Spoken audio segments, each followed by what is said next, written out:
Sorry, no lo siento.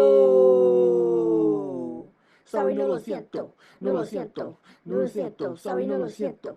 No lo siento. No lo siento. Sorry, no lo siento. One and only, far from holy, but extraordinary. I didn't even write.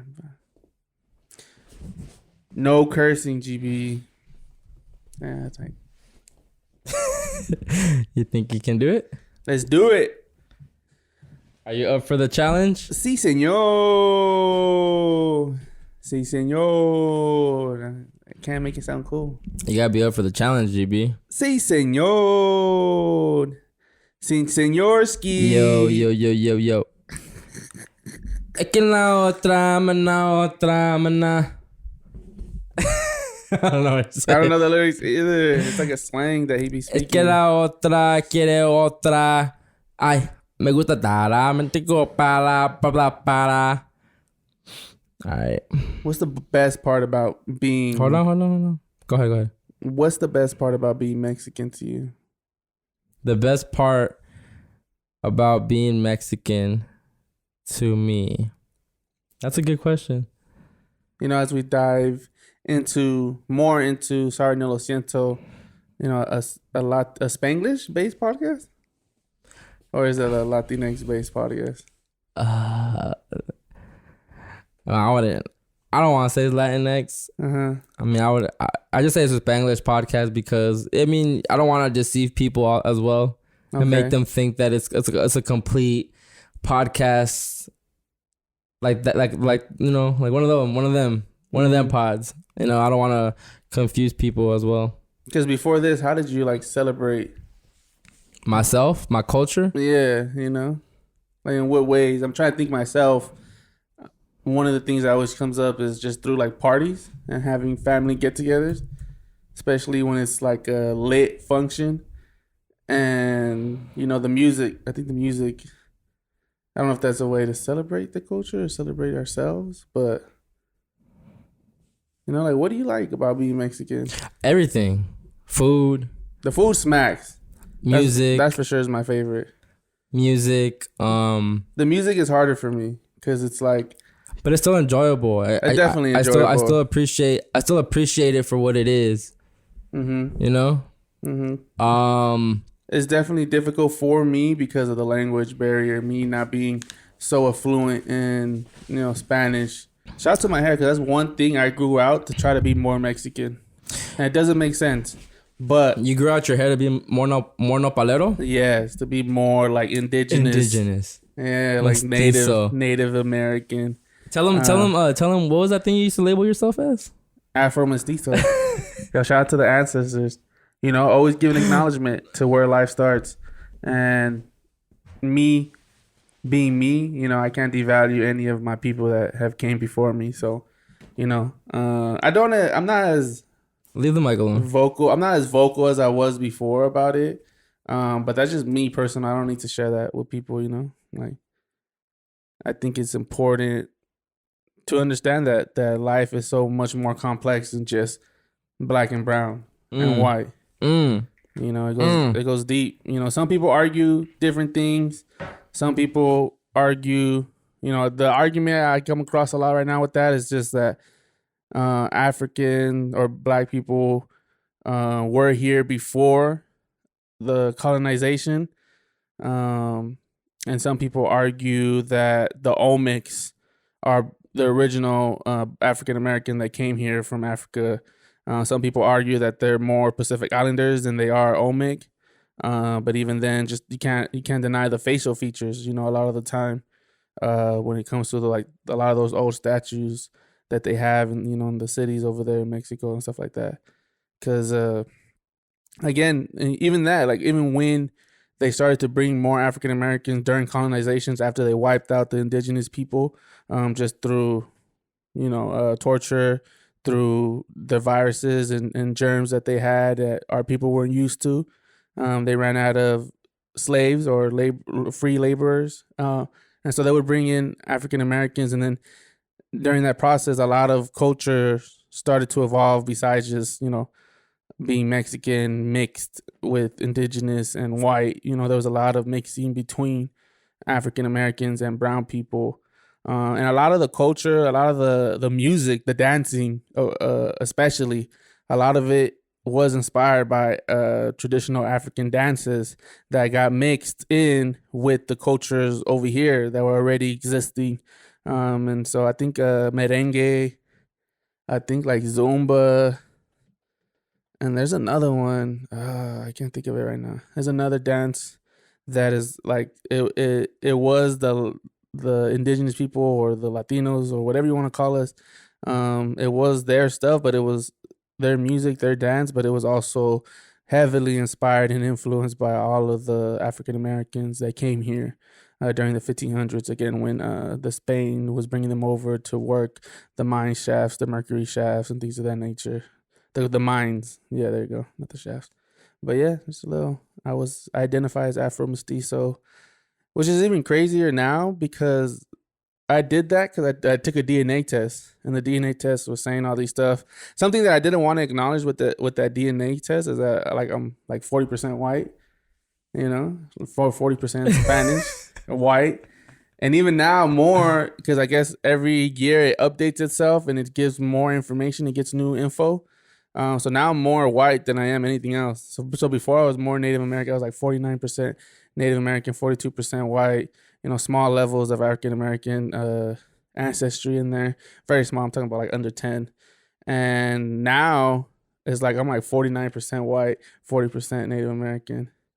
It just hurts. It's like, how am I more white but my skin is so dark? It's called being in the sun, good brother. I was always dark though.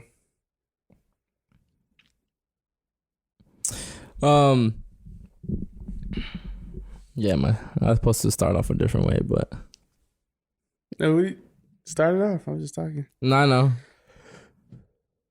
Just trying to get it going. I know you're still setting up and adjusting something new. I'm just trying to see. Let me see. Okay. Bienvenidos a otro capítulo de Sorry, No Lo Siento. Soy tu host, Chris X Matt. Healing when Nicole's not with us today. It's all good though. Let's all wish her love, happiness, prosperity, all the beautiful, cute stuff. Acomódense toda mi gente.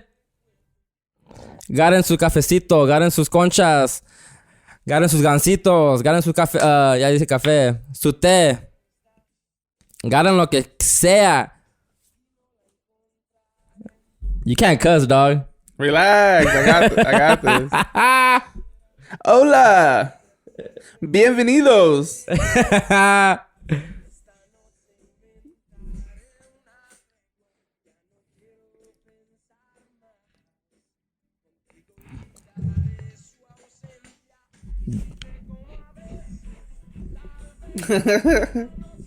Bangers. That's what I love about this show. I can express my musical palette on a different level. I can broaden it. Like I remember going to school every morning with my mom, listening to this song. Like just this was her music. Damn. So this is what I picked up on. Just I was living here, driving to Fullerton every day. I was going to school in Fullerton. If you're from the IE, you know the drive from the 91 drive ain't always it. The traffic is just ridiculous, but I've been doing that since I was a little kid, and I shared on this pod many times how I appreciate my parents' musical taste, because I took something from it. Like go listen to La Plática de music. I basically talked about how I got to like the music that I like now, how I know what I know, and how I still have this in the back of my musical brain. Yeah, no, I never heard anything like this.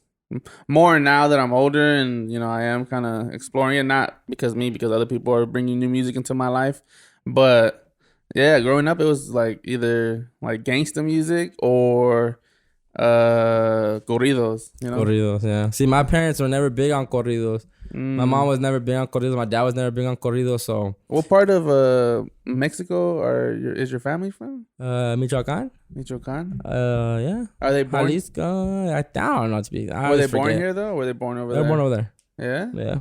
Because my family comes from the Rancho, Zacatecas, Jalisco. They were both born over there, and so like that's Rancho music is like heavily like corridos and stuff like that. Well, mom came when she was 5 years old, so she kind of grew up here, and then my dad was 10.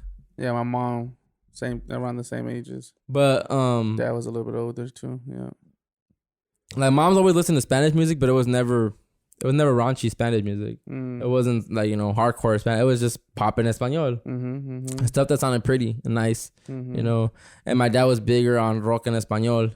So that's kind of why. The manas. Like the manas and all that stuff. Yeah. Go check out La Plática de Música or the Plática de Music, because we definitely talked about just on music, everything like that. And I really like broke down like, during recording that episode, I kind of realized, like, it made me reminisce on all the music that I did know that I haven't even like brought up or thought I even still remembered, bro. Like I was singing Barney tunes on the pod and that's why I tell myself that's how I know I love music, because just going back, bro, music's always like, you know, if I've always been around music, bro. Like I've always been like the first to have it, the first to want to hear it. Since I met you, for sure. I've always liked to be ahead of the curve for music. What was your nickname? Was it just music? Music, right? M-U-Z-I-K. Yeah, there you go. Oh man, but hold on. This my ish. Ish. This the jam, bro. This my caca. Acomódense todos.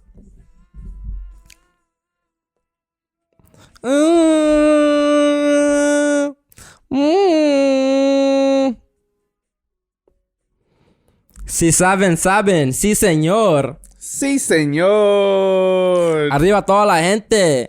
Especially my gente. Arriba los mexicanos. Sheesh. Arriba los mexicanos, man. Y arriba los chicanos. Yeah.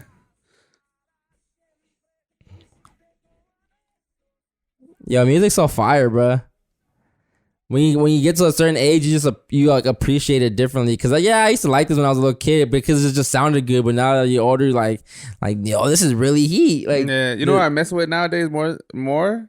Los Tigres del Norte. Yeah, that's some very like message behind the music type of music. You know, very political, talking about real issues in the community and stuff like that. Yeah, bro, it hits different.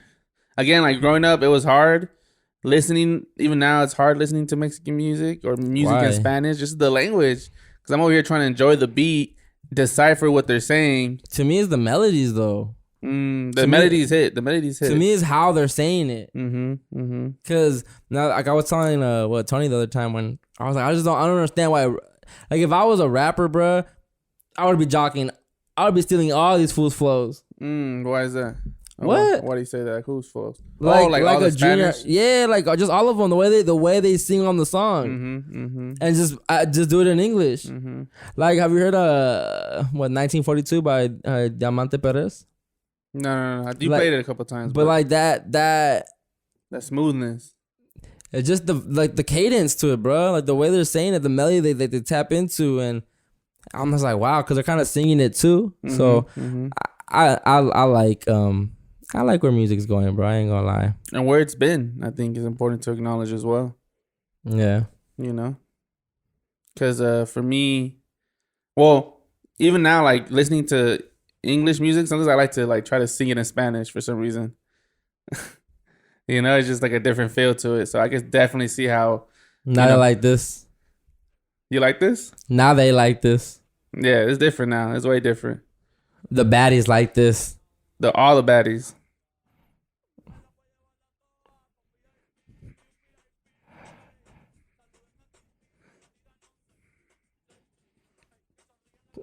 Bad Bunny really do be knocking, man. I'm coming around. Finally. I was like the only one in the group getting harassed.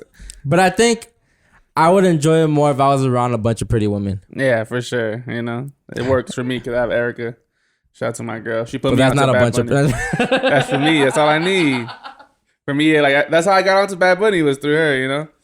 Nah, I get you. But not that. But yeah, I guess I need that. I need that. To enjoy this is more like dancing, grinding on music, whether that be with a partner, whether I just be with random women or just friends or whatever. Mm-hmm. But it's definitely that vibe. It's not let's sit down and just chill and talk. Mm-hmm. Shout out to Bad Bunny because he actually, I was talking to you about it earlier. Univision Puerto Rico canceled all their regular scheduled program on their news channel to live stream his first concert for this album, Un Verano Sin Ti. So like, why? I don't know. I don't know why they did it, but I like that they did it. You know, it's his first show for the album. Why? Why?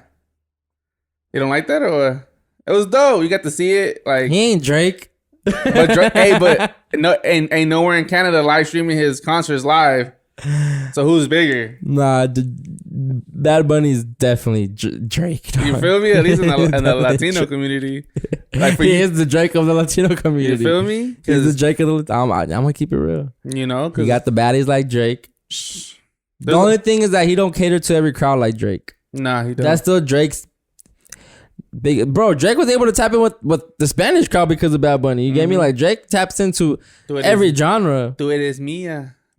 Bro, this banger, bro. I like it. But yeah, I just thought that was dope that that the country really like shut everything down for his first show for the album and live streamed it because it was like me and Erica watched it from home. Yeah, nice. That's cool. Yeah, and it was lit, bro. It was lit. It felt like it wasn't like a Tyler the Creator show or a Kanye show where like why would it feel like that? Like well, I'm trying to say like it was a good show, but it wasn't like creative in the sense that it wasn't like a set. There wasn't like a lot of props and stage stuff. Like it was just a stage, him, but it was just so lit. Like every song came on, people were jumping up and down. And then he had like different guests from Puerto Rico come out and perform with him, and it was him for like 4 straight hours.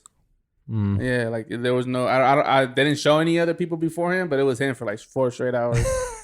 Yeah. It was a good show. I enjoyed it. I don't care. I enjoyed it. It was very nice. Like I said, nobody else is doing that. I've not seen a Kendrick, a Drake have their show for their concert live stream. That's because either they want people to have access to it or whatever. Like I haven't seen that yet. A live stream show. I could be wrong. Nah, why we on? No, buy tickets. Get to my show. But to Puerto Rico though, that was a vibe. Well, that's probably why they did it too. Yeah, it's like a homecoming. Yeah. Oh wow. For the, I don't want to say for the state, but for the country, Yeah. All right. Let me intro this pod. Reminder: don't cuss. Yes. I just slipped up right now. Used to. I know. I'm on point with it right now. Wait, because you're giving me OB vibes. You're talking like you were talking like it's like we be beefing. That's why. Yeah, people probably wondering like who, why, what happened to Nicole? It's still cancer vibes though. So yes, it's not too far. You replace one cancer with another cancer. Definitely have to keep the same type of vibes. Peace and blessings. But yeah, no, shout out to everyone. Welcome to another Plática, otro capítulo de Sorry, No Lo Siento. I'm Chris X Matt. We don't have Healing with Nicole with us today. Nicole could not be here today. She's out of town. She's enjoying herself. And hopefully we get a call from her and tap in with her before we exit out of here. But she said, how do you feel about having someone fill in for me? Having someone, come in and sit down with you? And I'm like, yeah, that sounds cool, actually. And then I started thinking, well, who could I bring? Because obviously, you guys know that we're cool off guests right now. So I was thinking, like, okay, I could go that route and just get a guest and get it nice and spicy for the week that Nicole's not here. But I wouldn't want to have a guest on here without Nicole anyway. So I said, why not? Why not the regular? Why not the person that is my other half and overly blunt? You got the reason you guys even see like a logo on the reels. The only reason you see the Sorry No Lo Siento like just watermarked the way it is little burn. I say it's burn marks. I don't know how to call it, but you messed up and it just looks cool. Yeah.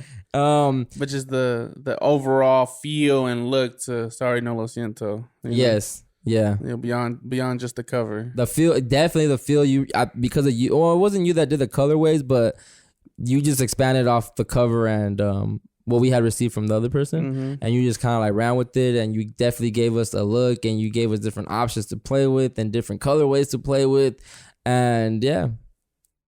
I have Dennis B Masiah with me today. Sí, señor. Tengo el Masiah. Palabra.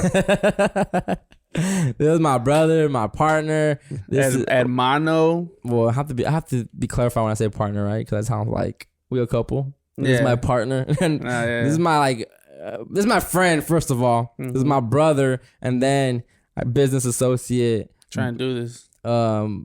Brand partner. This is who I started Overly Blunt with. This is who's responsible for a lot of the things you guys see. Chris is the O, I'm the B part, OB. This right here behind us is him. Just this over here is him. It's just a lot in here that's him. So yeah, thank you, muchas gracias, amigo, hermano. Sí, señor, ya sabes cómo es. Puro trabajar. Yeah, but Nicole will be back next week, so no worries. And I didn't want to miss a week. I could have just been like, nah, I'm not gonna record, but why not? Why not? Just keep the show going, right? And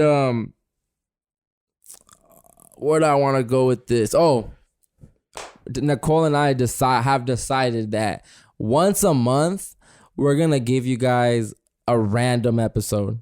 Plática de randomness. And when we say random, we just mean an unprepared episode. We might still come in with the topic on our mind, but we don't have anything to go based off. We don't have our talking points. We don't have our palabra del día ready to go. We don't have everything is just what we come up with on the fly. Sometimes like I said, we do come in sometimes with the topic. Last time we gave you guys la plática de obstacles. That was just heat of the moment, spur of the moment type of thing, and we just had to vent and let you guys know what's been going on behind the scenes a little bit. And then I hit up Dennis and I was like, yo, come fill in for Nicole. And he said, all right, yeah, easy. All right, cool. And I'm like, pick up Plática. It's random. Anything you want to talk about. And of course, you said what, Dennis? Well, I was just men's mental health, it's a field. ¿La salud de los hombres? ¿La salud de la mente de los hombres? Algo así, sí. Porque yo creo que en la comunidad nosotros no hablamos mucho de eso. So in our community, we don't really talk about that. I don't even want to say it's taboo. But men's mental health. Okay, so where do you want to start with that? What about mental? Because just saying men's mental health is so broad. What part? What mental health aspect? Anxiety, depression, all of it. All of it, because it's so. How are you supposed to cure that? I'm not trying to say cure it. I'm just providing a space to talk about it. Because it's not talked about. But I'm gonna surface it with this before we get into it. Because I'm with having the conversation, but this is the only reason I'm always annoyed about mental health talk is because. How much are we going to talk about it? Yeah. How much are we going to mention that we have mental health, that we deal with this and we deal with that? How much are we going to be talking about it until we actually do something about it? So that's why I'm turned off by that conversation, that topic. But I can indulge in it because I also have my issues, right? I go through what I go through. I have my mental health. I'm constantly checking myself. I'm one of them that I constantly check myself. And if I ain't feeling it, I need some time alone. But then also... There's a line, there is a certain line between acknowledging and pouring some time into yourself and also the other side of that, which is being a victim all the time and blaming everyone else all the time. That's mostly everybody. Instead of holding yourself accountable. It's like saying, it's like the whole therapist stuff, right? Go see a therapist, go see a therapist. But then most people are just going to see a therapist, but it becomes just a routine. And the point is not to just stay talking to a therapist. The point is to eventually find the root of your problem and fix it. Work towards fixing it. It ain't to go to therapy for life. But people have mental health is such a it's grifting. You can grift off mental health. It's a big market for it now. Charlemagne definitely was someone that spearheaded that movement and brought it to the forefront. And I'm all for having the conversation. Like I like that we're able to have conversations about men feeling a certain type of way, right? Mm-hmm. Especially when men in society, we have to be providers. We have a lot of expectations with us. That go. We have a lot of expectations on us from society, and just our family. If you have a girl, your girl, everyone around you sometimes expects a lot of you if you're a man, you know, and they want you to be like the backbone of whatever it is.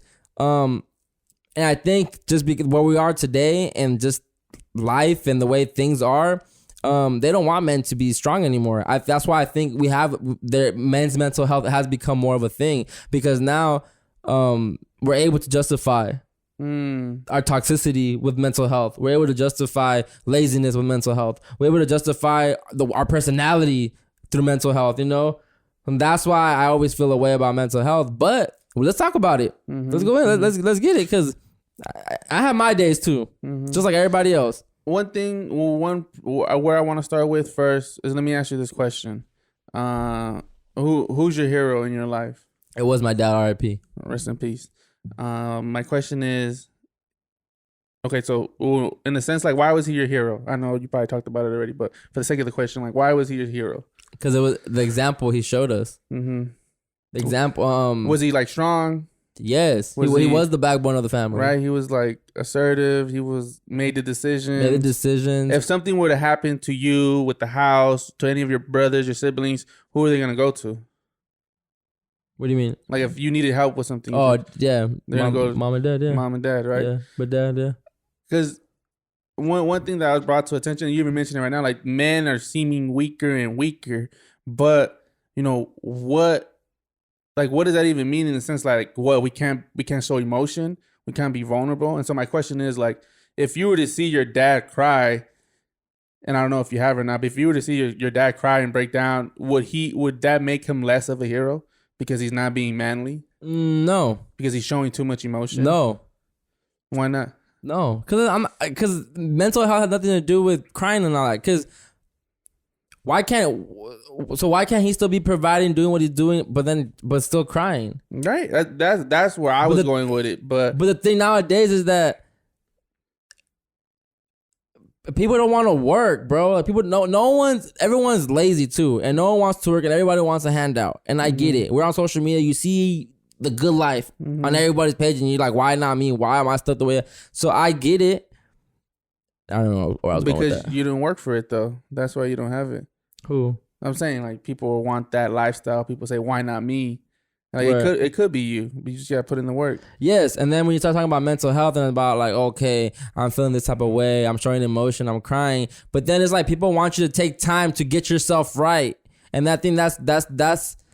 I think a lot of times when the mental health conversation for men comes into play, so men can just not step up to the plate, and nowadays I'm seeing a lot of men folding under pressure, and yes, I'm speaking from a position to where my dad, like, at least had us, you know, I mean, he provided a good life for us. So I never had to worry about hurrying up to help my parents, hurrying up to try to pay some bills. You know, I never had to hurry up to grow up. So I had that advantage. So I know I come from a different lens to view all this, but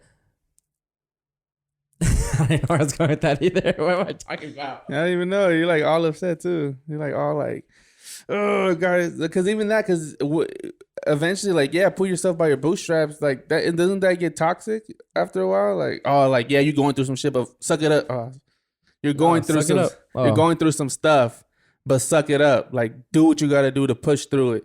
You know, don't think on that too much. Don't give yourself time. Like, don't rest. Like, the world sucks. Like, you know, and don't get it twisted. I feel like that applies more towards men too, especially, you know, because of the pressure. Yeah, there's a lot on our plate. It's a lot on our plate that's expected from us, and it's okay to have that day where you just ain't feeling it and you want to cry all day. Have a blast, cry your eyes out.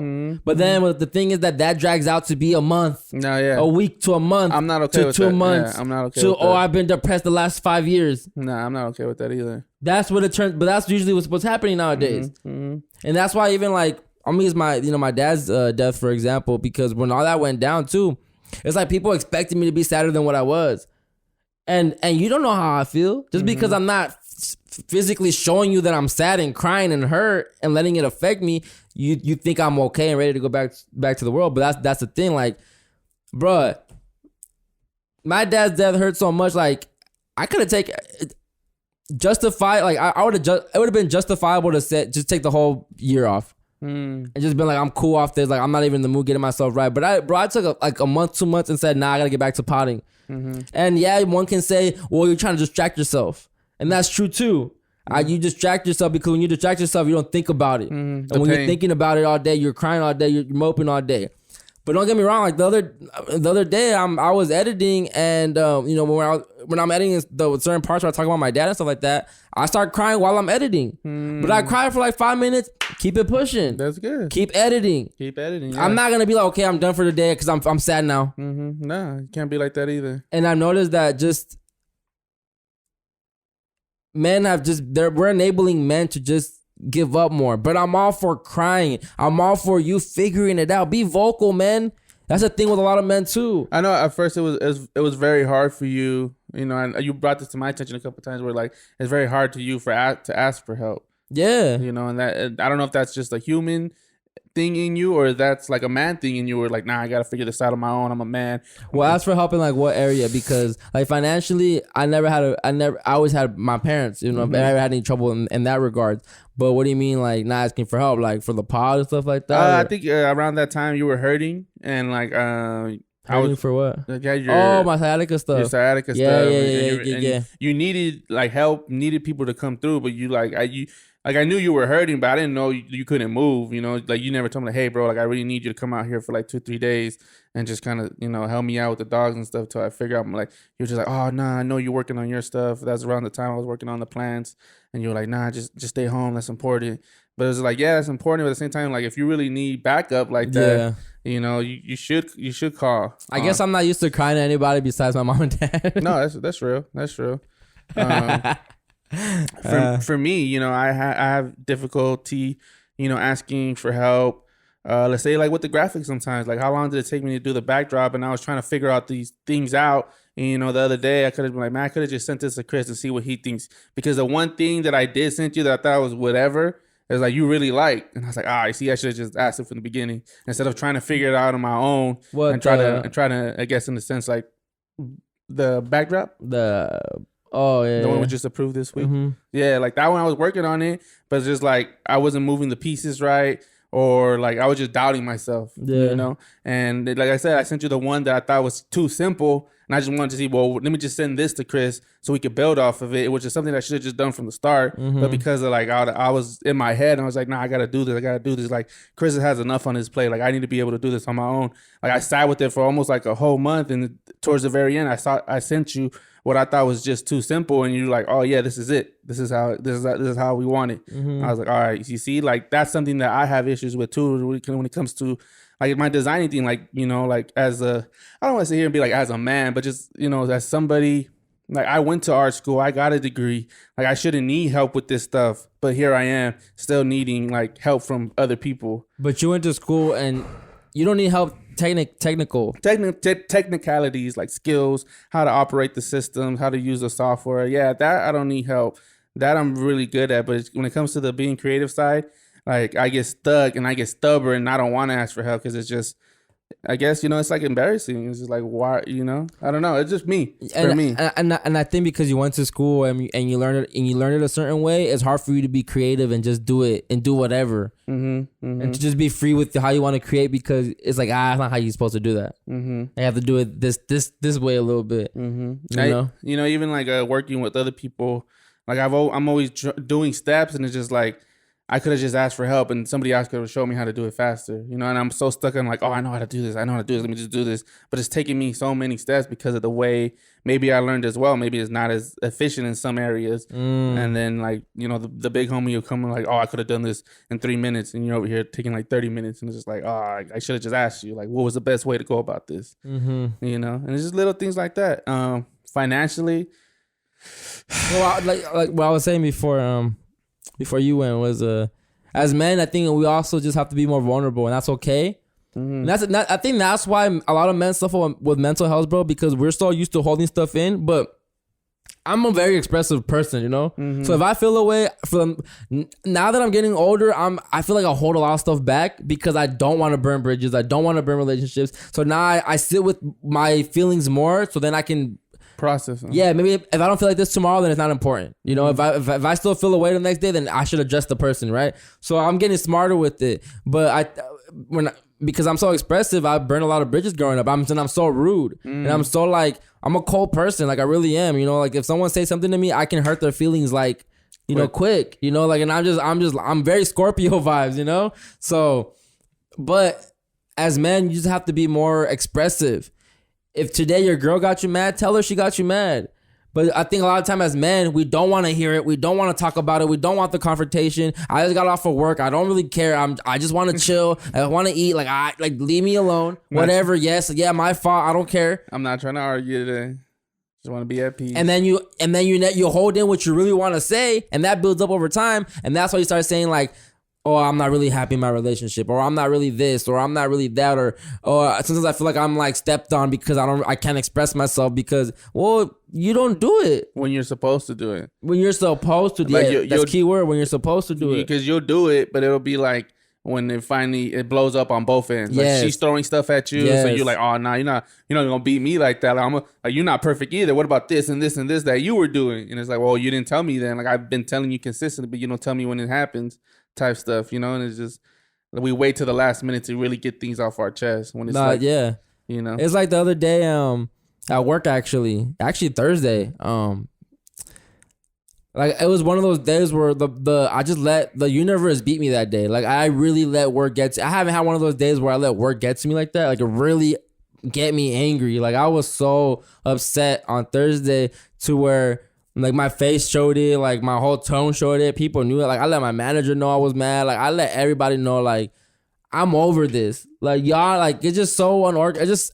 I don't even want to talk about work because I know they probably tap in a little bit more now. But like I've just been upset because of every day it feels like we're doing so much crazy work and it's just not ran how it used to be ran, you know, with prior management. Now we got new management. It's just a little bit different, which I get. It's a new sheriff in town. Everyone wants to do it their way. Cool, understandable.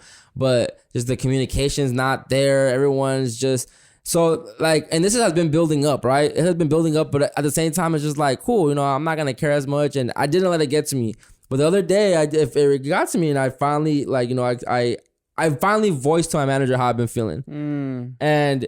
Because it was time, and I was sitting with those feelings for a while already, so I knew how to express them. I didn't have to come out here like on some. I was still a little bit rude, not rude. You know how I get loud. You know, I'm a loud person. I just talk loud. I get passionate when I talk. So, but still, you didn't walk in there and start pressing them. No, I didn't start pressing them, cursing people out. I was threatening people. And then when certain employees complain. I think it's respected because we're the ones that usually don't. I don't never complain. You know, I'm not the person that's always crying and saying, "Oh my gosh," and not to toot my own horn, but I know I'm a good worker and I barely ever need help. You know, so they know they can rely on me to make it look how it's supposed to look and have it looking how. And usually I don't mind just doing it myself, but now I don't care. Like if you guys don't give me the directions, I'm not doing it. I don't care if I can do it. I'm not doing it without any orders anymore. Just because it's just. I mean, I can talk about it outside the pod, but it's just a lot of just.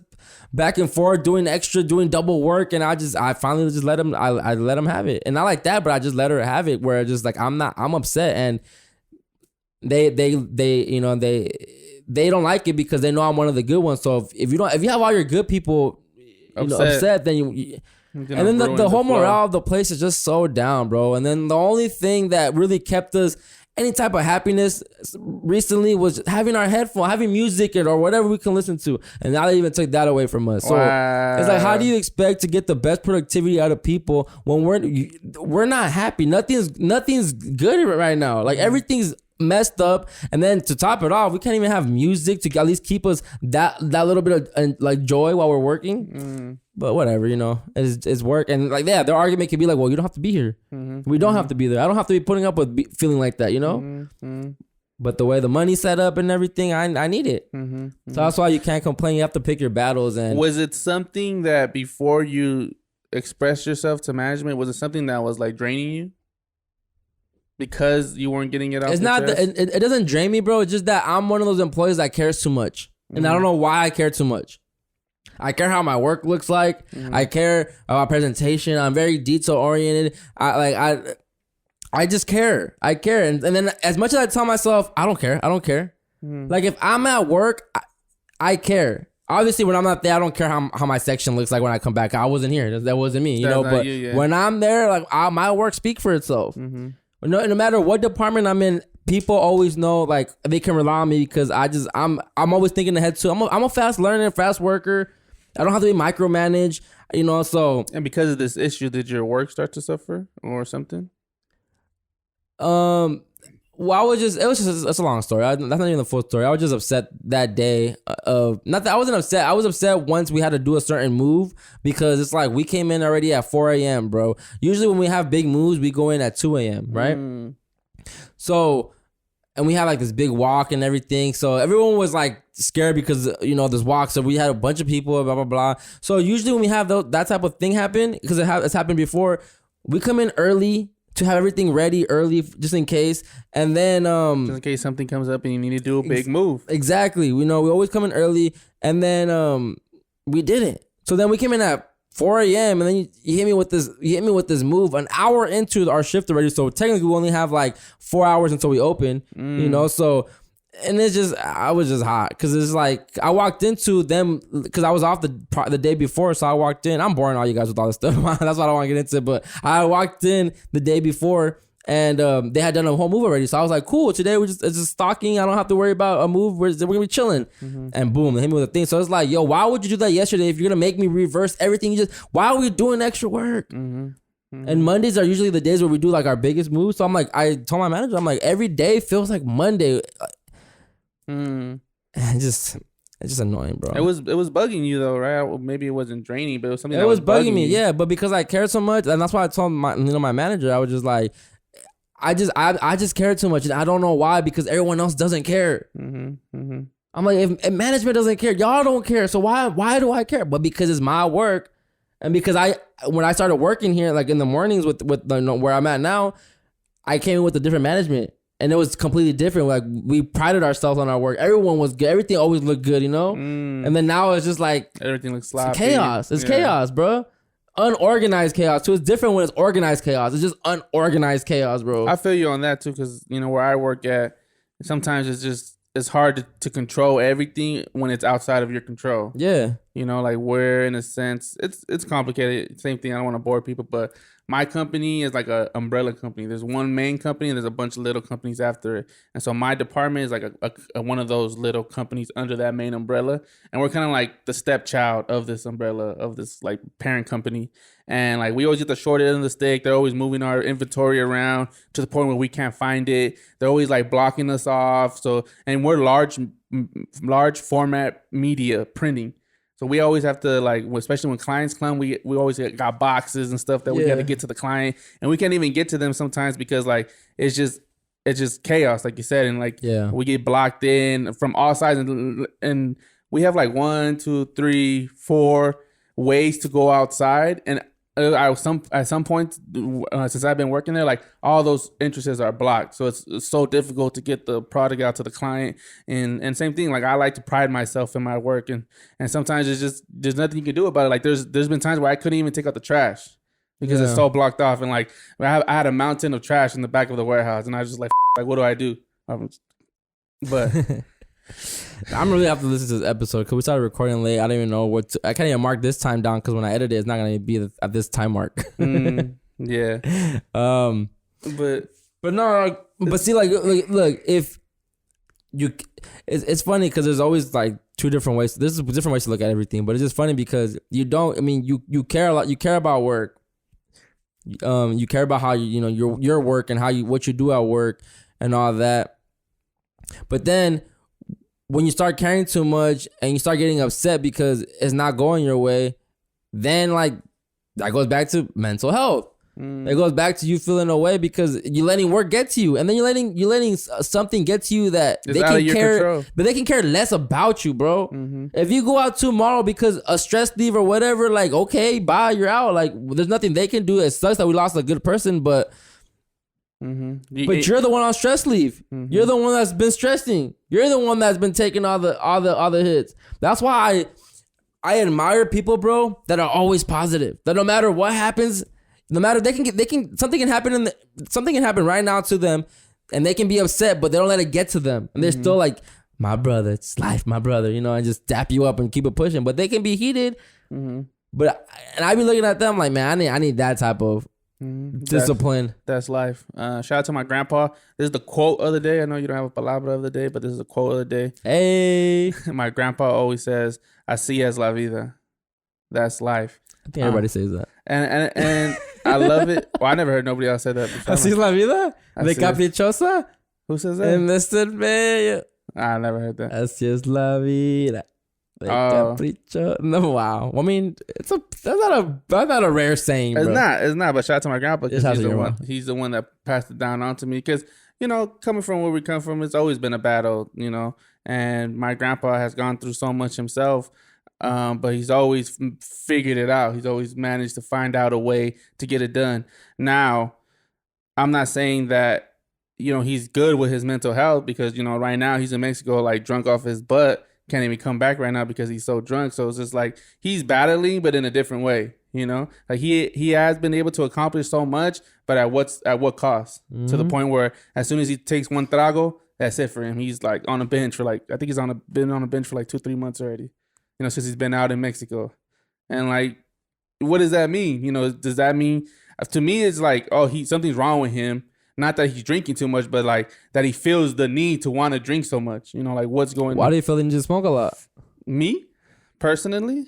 You never really sat down and thought about it. At first it was like, some. You like getting high? Nah, at first it was just some like I was sad all the time.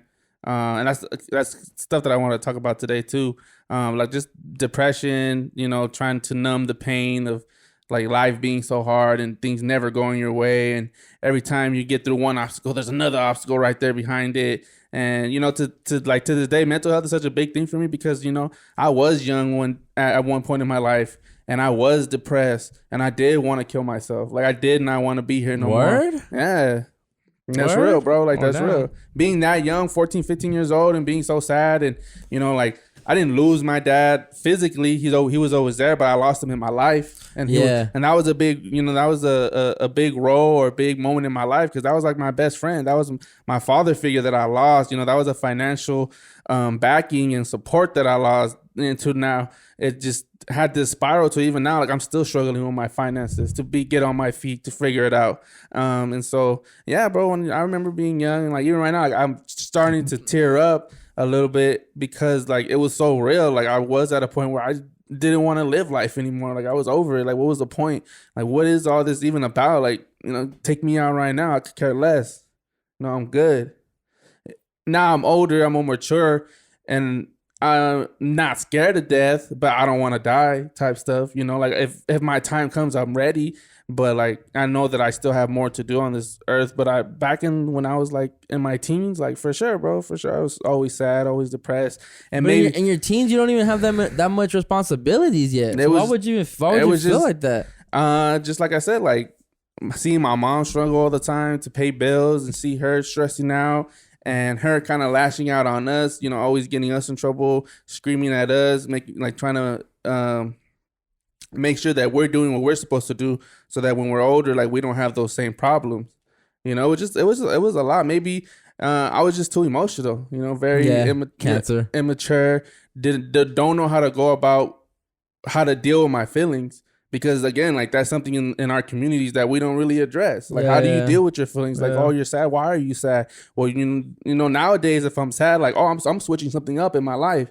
I'm going on hikes now. Like, oh, I'm starting to do planting and water and getting into growing plants and stuff like that. It's different now than when you're young and you don't know what's going on and you don't have the resources to try to like, all right, well, I'm gonna switch up the way you know, I'm gonna get out the house and start going on walks and stuff like that, get some sun in my life to kind of help me with what I'm going through. Even that, like school, having to move out to Victorville, not necessarily because I wanted to, but because, you know, we couldn't afford private school anymore, and my mom was way too nervous to keep me to put me in one of the public schools in the Compton, Linwood, Long Beach area, you know, because of all the stuff going on there, and because how like just distracted I could easily get, especially around the wrong crowd, how easily influenceable I was back then and stuff like that. Yeah, bro, it was definitely a time, you know, where I was just sad and depressed all the time. And I look at it now and like you might think of me back then, you're like, oh bro, you always used to crack jokes and, you know, you were always funny. And maybe that was me as a coping mechanism trying to, like, you know, hide that. And so that when I'm around people, I'm not this sad, troubled person all the time. But yeah, bro, life was not. Wow. Life was not easy. I think I'd be insensitive sometimes too. But at the same time, like I'm probably just too emotional. Yeah, cancer. Like you said, cancer stuff. Yeah. But yeah, I mean. But the thing is, bro, like I'm right now. I was hearing you, and you're talking is like, you know, like trying to figure out finances and this and that, and you know, like we're only in the position that we're at because of us. I'm like, so. Like, if you're going through it because of financial problems or whatever, like, you can always make $1 the next day. It's just that we don't know we're not trying to work, bro. We're not trying to work, dog. I've been busting my ass off since I started my new full-time job. Before, I don't know what I would say about that. Yeah, but you're busting your butt off. But what are you seeing? What are you seeing from it? Personally, do you still have mental? I mean, are you still depressed because of finances? Nah, I haven't been that depressed in a while. For finances, I'm not. I didn't tell you this. I cried on my birthday. You cried on your birthday. Mm-hmm. Why? Because I didn't have my car. It was in the shop. I didn't know how to fix it. I don't know what to do. I didn't know how to ask for help, you know, to get it, to fix the problem. And I was whipping around in my grandma's car during that time. And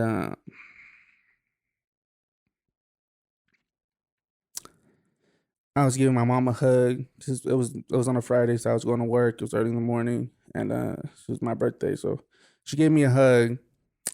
And she said, we're not always going to have hard birthdays like this. Hard? Yeah, like troublesome. And when she said it, I kind of just like, it hit, you know, because it's always been something. And although at that moment, you know, I kind of just kept the straight face, you know, as soon as I got in the car and I started driving to work, like I just broke down crying because it's just... Like I said, it's always been something after another. For your birthday? Just in general, you know, and it happens every year. You know, even like with my car, like it getting stolen. Okay, it got stolen. Like, oh, now I need a new part. I got the new part. Now this year, you know, this other part goes out and it's an expensive part to fix. So it's never just like smooth sailing. Like I'm always trying to like make money, make this OB shit happen, do all this, be a good boyfriend, go be a good, you know, brother, whatever. And like, there's always some crazy shit happening where like, oh, my car up and I gotta figure this out, you know. And I don't have my dad to support or rely on. I don't have somebody at all to bail me out. I gotta figure it out.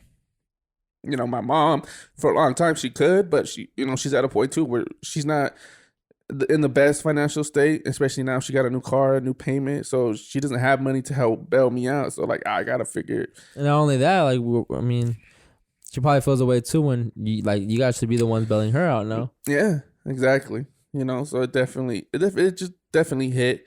I could just be making more money, but just, you know, I tried to get a better job, and it was hard. It was difficult to get a better job. But we both know that's not the way out, bro. So that's what I mean by like I know we need money right now, so that's why we try to get jobs and all that, right? Because it's like but this will change our life, bro. As much as I would want to just be here 24/7, just like be on that roll that we were on back in last year in the summer. Like, bro, I gotta be realistic. Like, I gotta pay bills. I gotta hold down the fort. Like, I eat. I have a car. I have my phone. Like, I gotta have something coming in automatically. This shit's gonna pay off. I know it's gonna pay off, but right now it's not giving me something. So. Unfortunately, I can't be like the 100% that I want to be, that we could be, that we know that we've done already. Mm-hmm. Like, we've seen it, but it's just like, I got to tap back into the matrix because if not, like... No, I mean, yeah. Like I said, I'm staying afloat. Like, I'm not living great. I'm still kind of chained down, but like, I'm pushing, I'm paddling, I'm floating, I'm, doing whatever I can to stay above water because, what else am I going to do? I'm not gonna give up, right? I'm not gonna give up. I feel you. And right now, bro, I've never thought I'd see the day, but right now I have someone in my family who's homeless. Who? I can't say it on camera, but I have someone in my family who's homeless right now. And it's just like, I look at him and it's like, bro, like, you're choosing to be here. You're choosing to be in that situation, to go without food, to go without showering, to go without having a home, to go and live in the streets. Like, that's on you. So I see that, I'm just like, I gotta thug it out. I'm tired. My back hurts. My body aches. But every Tuesday we was here. Yeah. Every day we put in work. But we put in work, bro. We put in work, but I'm not gonna sit here and say that I'm not lazy because I feel like I am lazy. But I'm not gonna sit here and be like, oh, like I don't want to work. I don't put in the work. Like I do put in work. No, yeah, you do. You do. And I'm trying just to figure it out day by day through all the circumstances. I don't want to say I'm depressed right now, like, because life's just hard, bro. Life's just hard. The Matrix is hard, bro. Mm-hmm. It's a hard game. Mm-hmm. Like, I get it. And, but like I've said it many times, I think people get defeated so easily. Mm-hmm. People let it defeat them so easily, bro. Mm-hmm. And then when my pause passed, bro, those first 3 days, I saw how dark of a person I could become. Mm-hmm. I saw how easy it was to be like, okay, I'm depressed, I'm sad, I just want to be in bed all day and not work towards anything. But I also understood that that's not helping nobody, not even me. If anything, it's holding me, it's setting you back. But when my dad passed, bro, you know how many emotions ran through my head? You know how much I was thinking about. To this day, what I think about, I don't like when my mom brings up my dad because I start crying immediately. Mm-hmm. Not because like anybody else can do, but when she does it in a way where I just feel bad because like she don't got not only just her love of her life and her partner and everything, like I started thinking just like her life, the comfortability of her life, right? Mm-hmm. Like my mom tells me like, yeah, I have to budget now when I go to the store. Like that hurts to hear, bro. And being the eldest, being the next one up in line, and yes, like, and that goes back to like mental health too a little. Well, we're still on mental health, but that goes back to the pressure on men because no one's telling me, okay, Matthew, you're next up. All right, your dad's gone now. It's you. I'm so blessed that I even have like a logical mom and a realistic mom too. My mom understands like you guys are still growing up. You guys are still becoming who you're becoming. Like I cannot expect you guys to take care of me. And my mom's not used to asking for help since she's been with my dad.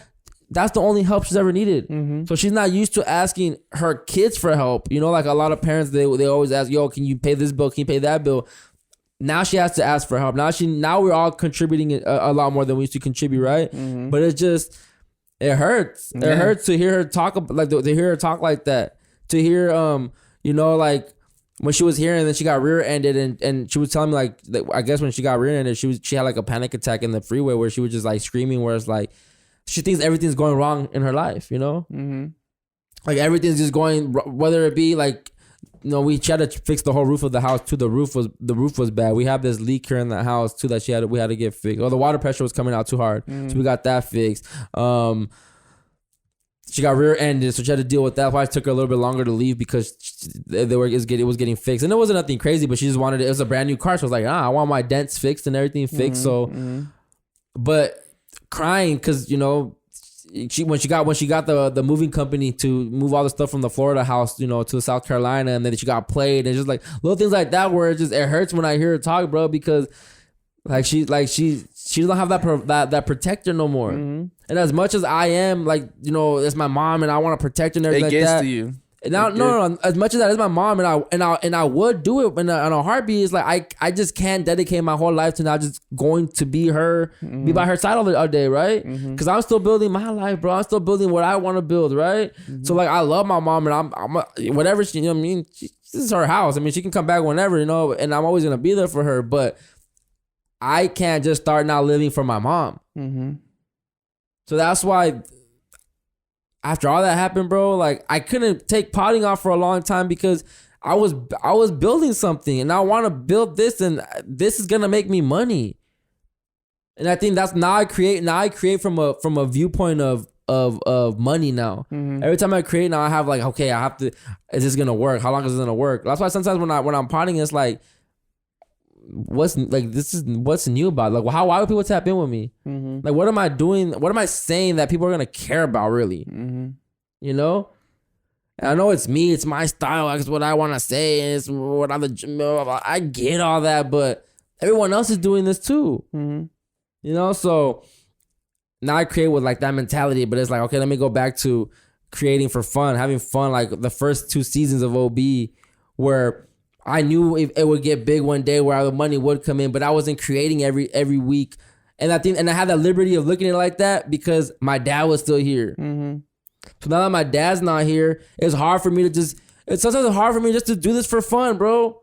Because it's like, I could go get a second job. I can go figure something out where my mom needs help right now. We need money. I'm not saying we're like my bro, she has some money still to hold on to, but it's not enough. Like, and I want to show my mom nicer things. I want to experience nicer things, bro. My dad was getting her there, and to get all that stripped away from her, like, nah. And it bugs me, bro. Like, that's real. Like, it hurts me too, bro. Like you said, like, I'm supposed to be the one kind of helping my mom, and it's just like I can't even do that from my standpoint because I could barely help myself, and like seeing her struggle still, and it sucks, like. That like she still has to take care of us. You know? And does it mess with you more that you guys actually went to college and have degrees? All that, the fact that I'm getting older now, that I'm almost 30 and like I'm still struggling, like that plays such it's a crazy thing to just think about. Like, yo, like I'm 30 and I'm still ain't nothing. And we're in this position, bro, because we're lazy.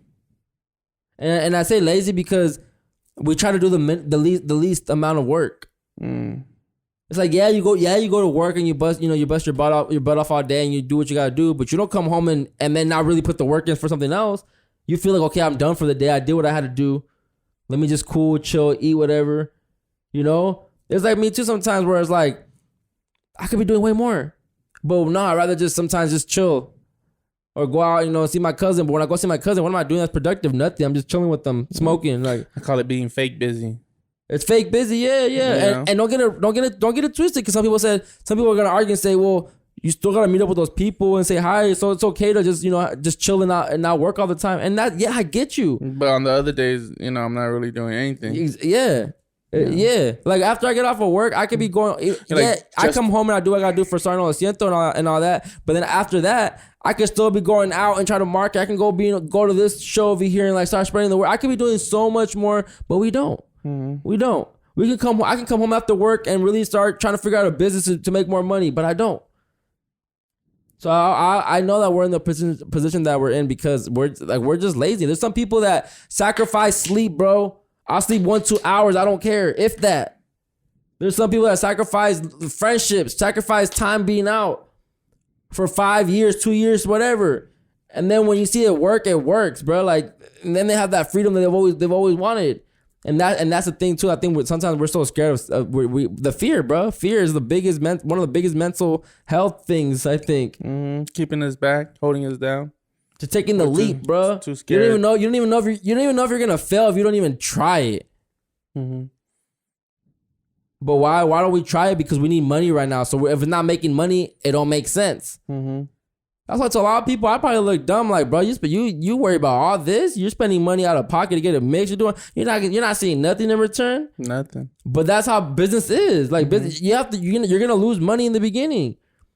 And if I'm building this, it's only been and that's the thing too, where I'm always stopping a pot, starting a pot, stopping a pot, starting a pot. I've been potting since 2017, and I feel like I just started potting again. Every time you start over.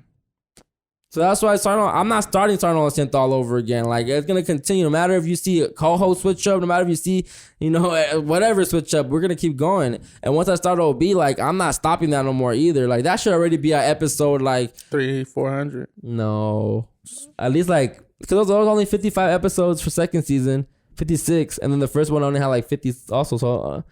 But if you wouldn't have stopped either, you stopped for like a whole year. Oh, yeah. It would have been in like a 200, 300. And then Conspiracy was a whole nother year. A year and a half. Conspiracy would be going on almost like 200 episodes right now. We're already halfway through the year. Twice a week we were dropping. Twice a week. But man. I feel you, bro. I'll sit here and I'll hold myself accountable. But I think that's why I like potting, bro. This is corny, but it is therapy to me. I can be all week. I feel away, but I don't be hanging out with people at all like that, right? If I'm not at work, I'm not really talking to people. I'm not like I'm always with someone. So a lot of my thoughts just stay in my head, and then when I get on here, I feel like I'm talking to everybody. Maybe only, I'm not gonna say one person listening, but let's just say 2 people are listening. But I feel like I'm talking to the whole world on here. Yeah. So I come on here with my problems. I come in here to vent. Like, I'm not going to say how I really feel on Twitter no more. I'm not going to say how I really feel on Instagram. Like, this is where I say how I feel about something in depth. I'll rant about it. I'll express how I've been feeling, what I've been going through. But other than that, I'm not doing that no more on anywhere else. And even with people, I don't even like talking to people no more, like really in deep conversation like that. If it's not brought up, like you're different. Like, we have those conversations, but like when I go see my cousin or something, I'm not like breaking down how all this has been putting a lot of pressure on you. And when she says like, how the pod been, I'm just like, oh, it's good, but I don't go into the detail of it because y'all really don't care. You're just asking to be nice, so I get it. And 2, it's just like, who cares? Like, who cares? Who cares? And I'm done crying about stuff, bro. I'm done now I just want solutions. I'm at that stage now. I cried a lot this last 2-3 months as far as like, when I mean cry, I mean just like complain and whine about, the engineer stuff, the mixer stuff. Like, I'm always crying about something to where I was like, that's not gonna fix it, bro. But I also understand that I'm human and we're all human. So I get that you have to express how you're gonna express yourself. Like, if I get mad right now, let me be mad. I have the right to be mad. I have the right to, but you just can't let it consume you, bro. That's why I worked the other day on Thursday when I was heated, bro. Like, I left work heated, was driving home heated, came home, like everything was irritating me. As soon as I hit the weed, chilled out. I even tell myself, relax. I tell myself, relax, because it ain't as deep as you think it is. Yeah, you can't. I think sometimes we get emotionally invested into a lot of things, especially things we care about. Yeah. And when it doesn't go our way, that's when we like. But it's okay. That's what I'm saying. It's okay to react however you react. As long as no one's getting hurt like that physically, then. And of course, again, don't take too much time on it. Take the time for it, but don't let it keep you in one spot. Don't let it keep you stagnant. Don't let it keep you from growing. I know me and you, we get into it because you're like, you got to push through it. And I'm like, yeah, but you got to feel it. You got to feel it. And it's just like, it's a balance. You do got to feel it, but you can't let it, feel it, but get up. Get up and work on it. Yeah. Work on it. Get up and yeah.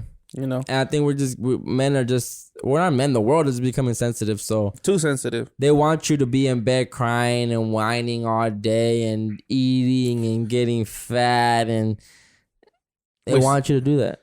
Distracting yourself with like social media and stuff like that. Yeah. They don't want you working towards anything. They want to be able to control you, in a sense. I don't want to get too much. Don't give me a team, bro. Once I get a team, we out of here. Watch him blow on the mic. Yeah, but there's a lot going on, bro. So I just thank you for your patience. And personally, I have seen a lot come from this last year. And so, like I said, it's just gonna get better and better, leveling up.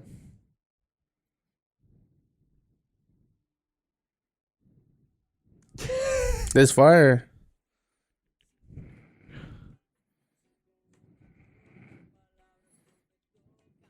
I want to have a Spanish versus with somebody. Give me the smoke. Quiero todo el humo. Quiero todo el humo. Ya sabes que pegas. So, all right, let's get the vibes back up. Mental health gets so deep, especially for men, but sorry, no lo siento, we're here. La Plática de mental health, the men's mental health to be exact. We don't have Nicole here today.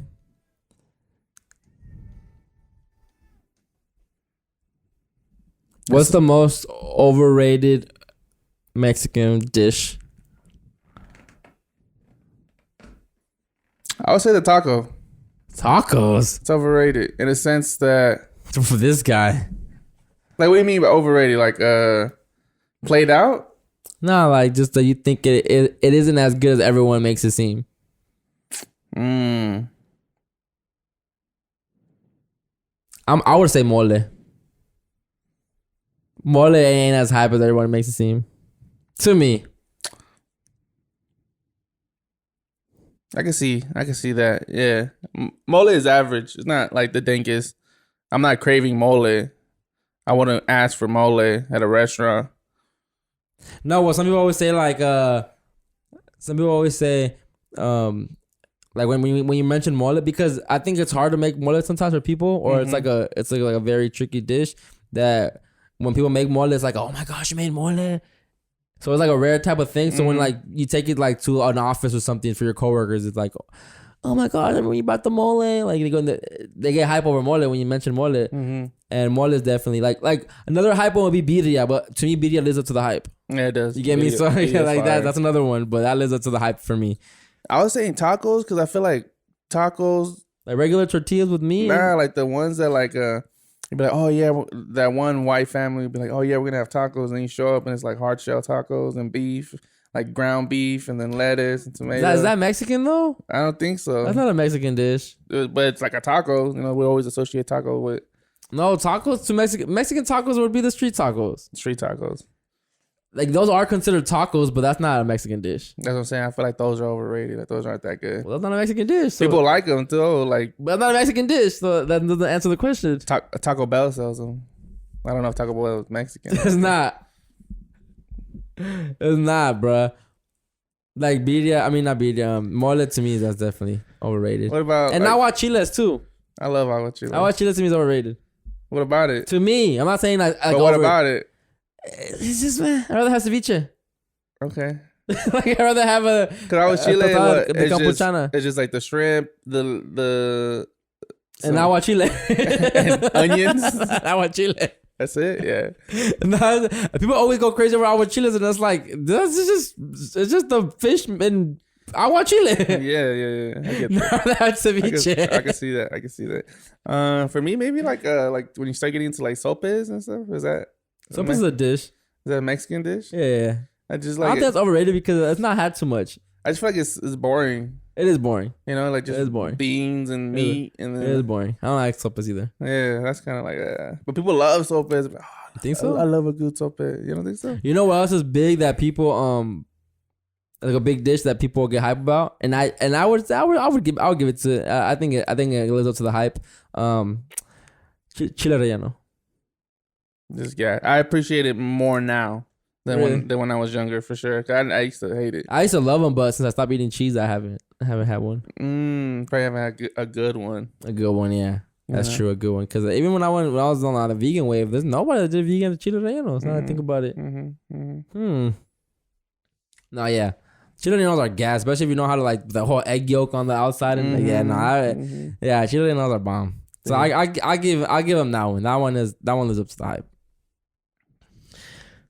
What food or what dish makes you, if you're having a bad mental health day, if you're just going through it, what dish makes you bring your whole mood upside down to where you're just in a better mood? The sadness is out the window for the next the next 12 hours. It would definitely have to be my combo that I get at La Hacienda, which is a mariscos restaurant in Linwood. It's a ceviche de pescado, which I think is a catfish. And it comes out so white when they cook it in lemon. It's so beautiful. They put it over some cucumber, a little bit of tomatoes, and I get the pulpo mojo de ajo. So some octopus or whatever cooked in good butter and garlic. Fire. That's for sure. That's one of the dishes like I had that Art bought me when I was young. When I got out of a relationship, I was like heartbroken. I don't want to say too much, but when I got out of a relationship and I was like heartbroken, he took me to that restaurant and I ordered that stuff, and it was just like I was happy. Yeah, I was like, let me see. What makes my mental health feel better when having a bad day? Honestly, fries. French fries. Fries. Every time I'm having a bad day, I just need something. I need something that goes with fries. What's interesting, kind of associating it, like food is so important with our emotions. To like, oh yeah, when you're sad, you eat in general, right? Well, yeah. I mean, you follow I Am Surviving Vegan? Nah. Well, she always breaks down how like certain cravings are correlated to certain emotions that you're going through. Mm-hmm. So if you always want sweets, if you're like a sweets person, it's because you're like, I think that one's through depression. Mm-hmm. If you always want stuff that's salty, it's because you're anxious all the time, anxiety type. So I forgot how there's different. I'm probably butchered it, but there's different things that go with different food. Like why you crave certain things. For me, it's eating too much and feeling full, like that high, is like food coma. Yeah, kind of like numbs the pain, I guess you could say. Like flat, like I feel good. Man. I just had a bomb food. And what was I sad about? But I was gonna say, it's interesting how I always associate food with something, especially like in our culture. Like, when it's your birthday, what are you gonna go do? Go out to eat. When you just graduated, what are you gonna do? Go out to eat. Bro, we go out to eat just to go out. Just to go out to eat. No, just to go out, just to get out the house. When you're bored, you eat. That's usually all I do when I go out now. Every time I go out, just to go out to eat. You need to go out to more events, I think. I definitely had this conversation with Nicole, and I told her that I need to balance all this pod stuff with other stuff. And that's when like a girl comes in handy. That's when like, building with someone comes in handy and all that stuff. But like, this is fun to me. Like, podding is fun to me. Like this, I love it. That's why I don't get bored of always handling this. Mm-hmm. And this isn't built yet. Like, it's not like, that's why it's hard for me to just to be like, you know what, I'm not gonna work on pod stuff today, because bro, every day you gotta build. I don't know, bro. I'm tired of saying that, but you just gotta build it, bro. And it's not built yet, so I always feel away when. But I feel like a lot of this when I'm like, go do something else. But a lot of the podcasting is more beneficial when you go out, when you're living a life. Yes, and you have stuff to like. Oh yeah, I could talk about this. But how am I gonna be living life and all that when I gotta edit and I gotta be behind a computer a lot more now? Spend at least one day doing something fun. What? Outside. That's what I'm saying. But I don't have. I just need women in my life, cause that's what you have fun with. That's where you like, yo, let's go do this. Let's go shop. Let's go this. Let's go out. Let's go to this museum. Let's go this. It's when you have like, you don't want to always tell your homies, let's go do this. Let's go do that. Let's go do this. It's fun to go do it with a chick. That's what I need. I need more female companions. Not even for that reason, for like sex. Like, I just need homegirls. Mm-hmm. I need homegirls that. I mean, all that could happen too, but y'all can still be homegirls.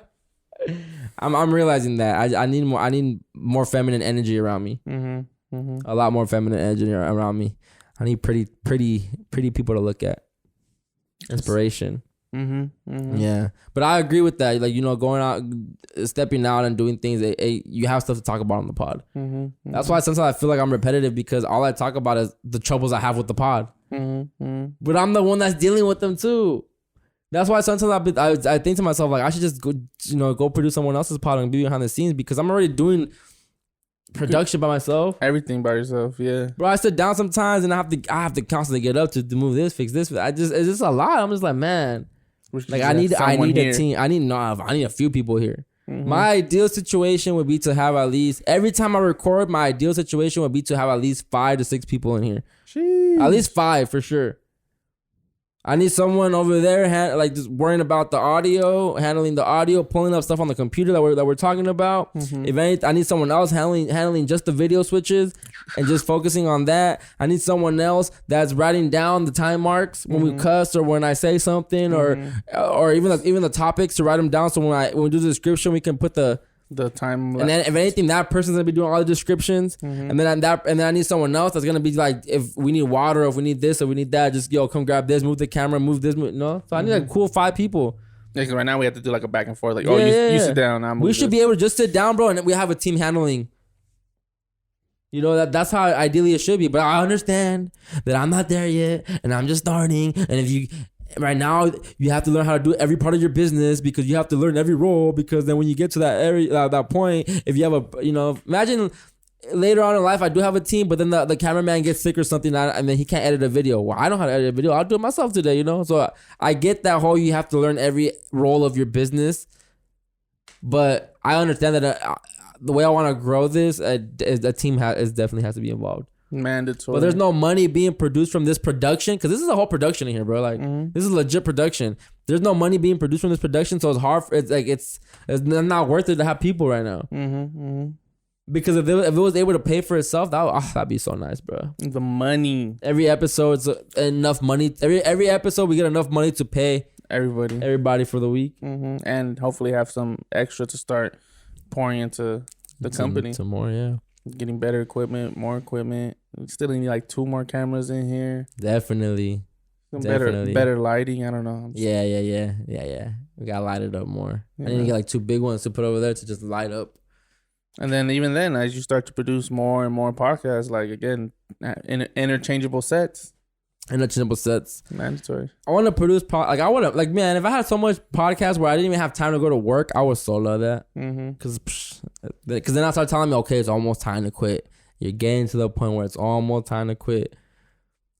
But I like working early the way I do, because I get everything out the way. I get my matrix job out the way early, 10 a.m. done. We know what's good.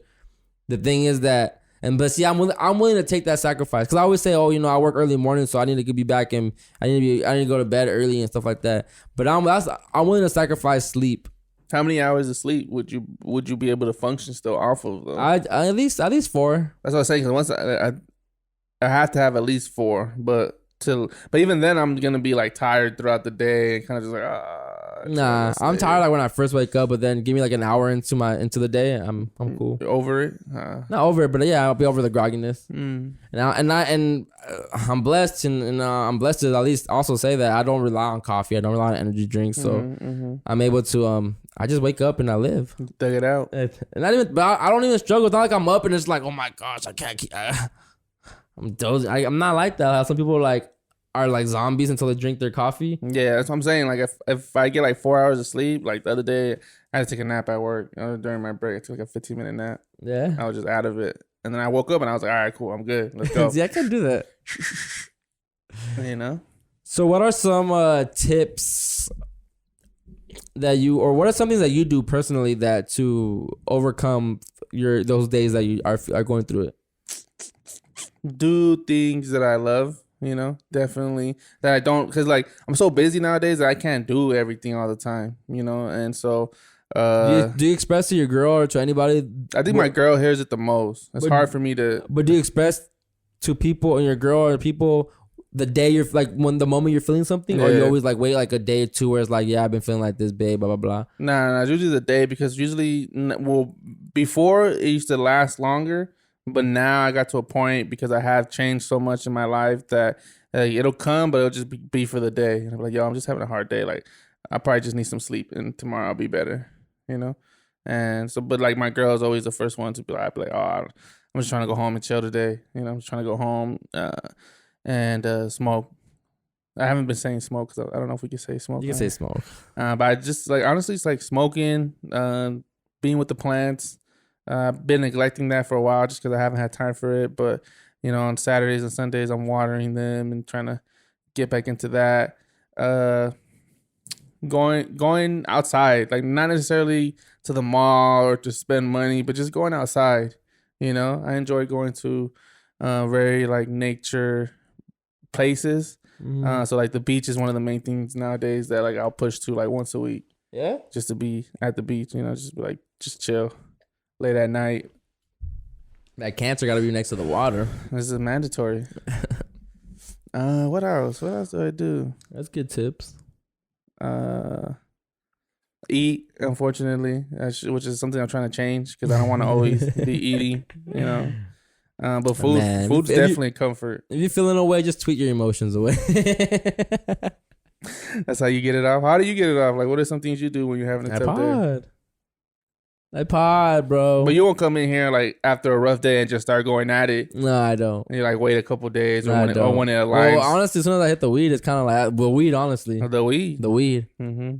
As soon as that hits, I just start thinking about OB stuff again. Mm-hmm. Hit that and it's just like I don't really care why. Being optimistic again. Yeah.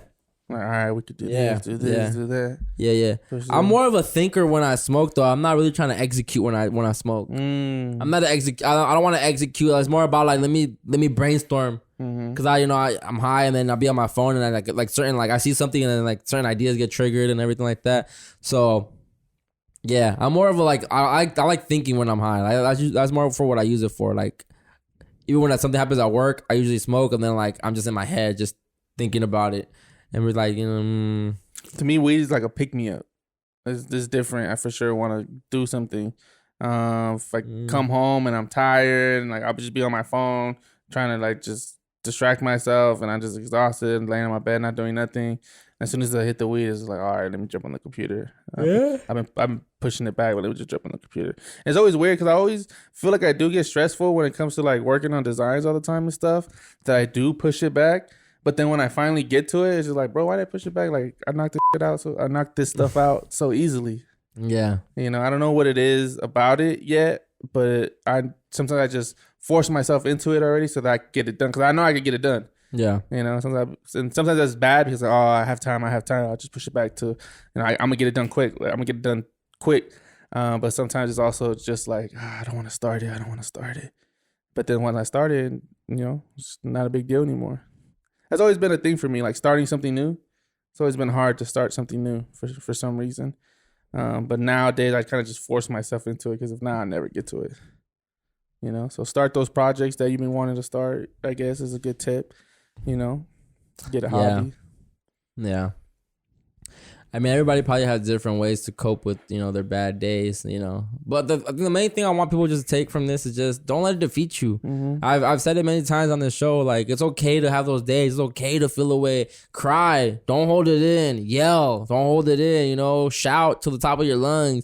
Whatever, whatever you need to do to make yourself just feel like you again, Whether it be like feeling like you for the next maybe just the day, and then the next day you're back into your depression, whatever it is, just to get you in that state of mind. But just don't let it defeat you, because life keeps going on.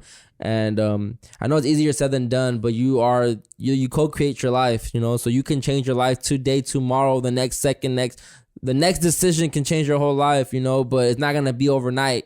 So don't think that just because you do something today, you're gonna reap the fruit of the labor then tomorrow. Mm-hmm. You're not. Mm-hmm. You gotta put the work in and time in, and it's divine timing. The time is gonna pass anyway. So that's true. The time was Time heals all. Mm-hmm. So time heals all. Give yourself that time, but also take advantage of the time too, and stop playing victim. Mm-hmm. That was my biggest thing between the two. Is like there's too many people playing victim and not holding themselves accountable because of what's going on. Like you said, like you told me, like life is hard, bro. Life is really hard, especially when we all come from different backgrounds and the different resources. Like it's gonna hit us differently. So the best thing we can do is keep our head up, but at the same time, like feel it, let it express itself out, and then just like keep it pushing.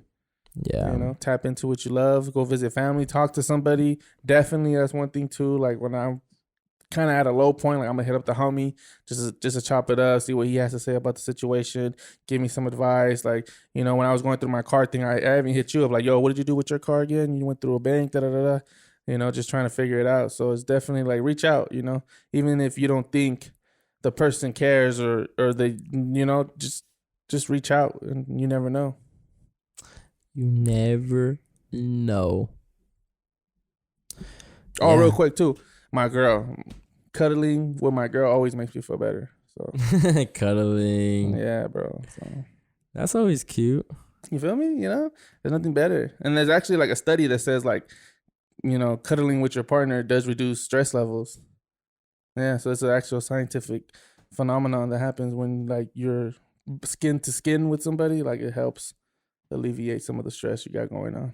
So definitely put it on there, cuddling. What's up with Nicole? She never hit you back up? I don't know. What Nicole? We kicked her out. Whoa. Imagine it's like, yo, Nicole not coming. Imagine people are listening to this and like, this one really switched her out. Watch. Like, he trying to play it smooth. I mean, if you know Chris, it wouldn't be the first time. Whoa, what does that mean? Who did I switch out? I mean, I don't want to say names, but... No, hold on. Wait. You did switch out season 2, Overly Blunt, podcast host. I didn't switch out. That ended. No, not the relationship. That season ended. It ended early, and even before it ended, like they fizzled out. It fizzled out, yeah. It didn't out like real. I didn't replace him though. I didn't have co-host, so I think you did replace him. Woohoo! With Manvinda. All of a sudden, Manvinda started popping up in all the promos. I'll just say it. I didn't replace him though. He was filling in. He was filling in. He was doing me a solid because I had no one to pod with. The people didn't want to come through no more, or you weren't inviting them through?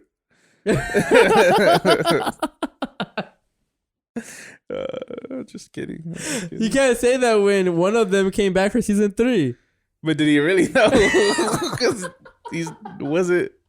did like 3 months worth of episodes, and then I'm not feeling him no more. I don't think he should be a part of it no more. Yo, no, I got hot the other day because he posted a story, right, with the conspiracy beat, but his homies are rapping on it. That was hot. I DM'd him and I was just like, I'm like, if you were gonna give the beat away, I would have bought it off you. Like, if you needed money, you could have told me, you know. And he was just like, he was just like, nah. He goes, not even like that. He goes, they're using it for promo, so it's not really, so it's like, it's not even big like that. Like, it don't really matter. And I'm like, well, it matters to me. I'm like, but whatever, it is what it is. I'll get over it. But I'm like, I let him know that I was hot. Yeah. That's low-key disrespect right there. And that's how I felt, bro. It was already not only is it disrespect, like, you got people that aren't even that dope on the record, like, right. And now that record is low-key associated it's too. It's not like you got ICB on the record, which I cool, yeah, I'll give it to you. Like, you know, if it was something dope, it was for sure some corny fools, huh?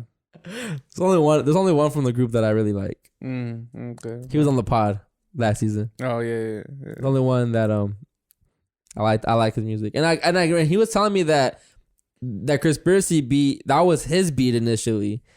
Then I told him, like, well, if that was his beat, then why'd you give it to me? You know?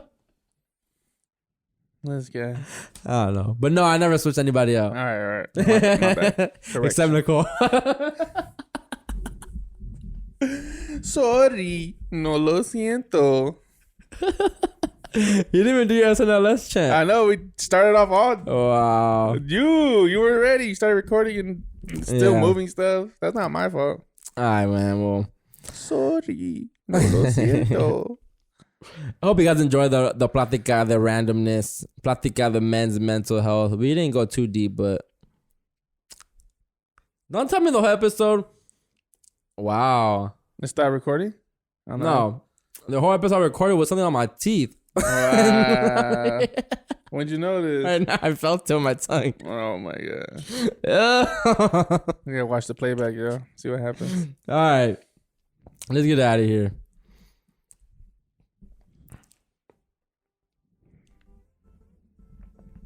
Muchas gracias a todos los que están escuchando ahorita.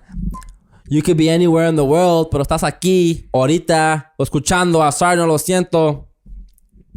So we appreciate you wholeheartedly. I hope you enjoyed our episode today.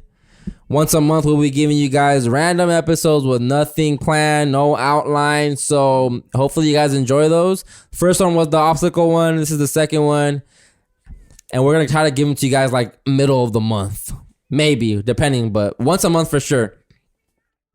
Thank you for having me. Shout out to everybody listening. Everybody tuned in to the Overly Blunt Network. Gracias a todos. Shout out to my family, to my cousins. Everybody shouting me out, reposting the reels. Yo, peace and blessings to everybody. Oh, a lot of bleeps in this episode, but whatever. It's my fault. Hey, I allow people to express themselves as they want to. It's my job to edit and all that, so I don't care. All right. Imagine you always have it behind your mind, you can't edit, and then you can't really express yourself how you want to express yourself. That's different for me because it's my show, so I have to get accustomed to it. But yeah. Muchas gracias a todos. Sí, señor y sí, señora. Sorry. Lo siento. Ahí los miro. Que Dios me los bendiga y me los protege. Sheesh. Ahí los miro para la próxima. Adiós.